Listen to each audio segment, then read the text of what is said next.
هو الذي يريكم البرق خوفا وطمعا وينشئ السحاب الثقال ويسبح الرعد بحمده والملائكة من خيفته ويرسل الصواعق فيصيب بها من يشاء وهم يجادلون في الله وهو شديد المحال له دعوة الحق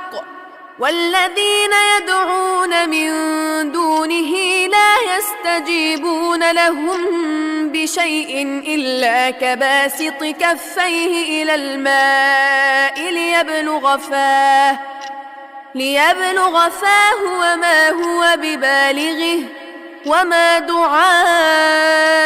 الكافرين إلا في ضلال ولله يسجد من في السماوات والأرض طوعا وكرها وظلالهم بالغدو والآصال